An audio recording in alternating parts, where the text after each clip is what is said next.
bango naman, mahal. Oh, excited na ako sa niluto mo na yan, ah. Patikim naman, oh. Ha? Kain ka na.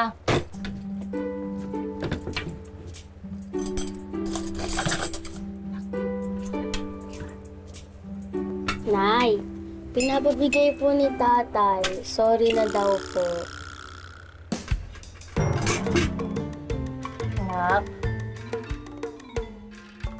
Sabihin mo dyan sa ama mo, bibihira na nga lang magbigay. Ginawa pa akong santo. Pakisabi, nak, ha? Kain ka na, nak. Sorry naman. Ito lang nakayanin budget, eh. Anak, lagay mo nga sa santo. Sayang, fresh pa naman yan.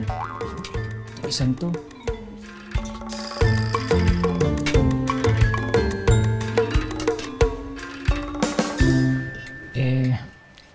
Naintindihan ko na may pinanggagalingan mo, Pretty. Yung tungkol kay Hector. Dati, paulit-ulit kanyang niloko. Pero Pretty, I just want you to know na hindi naman lahat ng lalaki katulad ni Hector. O sige, para makabawi ako sa'yo, eto yung cellphone ko. Ayan. O, ayan. Bibigay ko sa'yo yung password. Lahat ng access dyan. O, malalaman mo kung ano yung mga text sa akin o yung mga anong panlalandi na ganyan na naiisip mo. Sige. Hindi na kailangan. Baka sabihin mo, nasasakal ka. Bibigyan kita ng privacy. O ka. Yun yung natutunan ko nung magkarelasyon pa kami ni Hector. At saka kung ikaw talaga yung nilalandi, o ka, huwag ka naman magpalandi. Parang gustong-gusto mo kasi yung paghalik sa'yo. Alam mo, parang mapanatag yung loob ko. Umiwas ka. Lumayo ka hanggat maaari. Ganun yung tunay na lalaki. O sige. Kung yan ang makakapagbigay ng peace of mind sa'yo, gagawin ko. Ibig sabihin ba nito,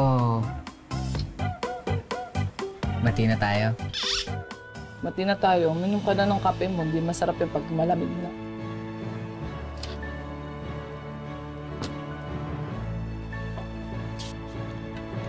Pag na kasing nagtatampo pa? Kasi nga, alam mo, pag nagtatampo ka, hindi ako nakakatulog masyado. Gusto mo ba yun?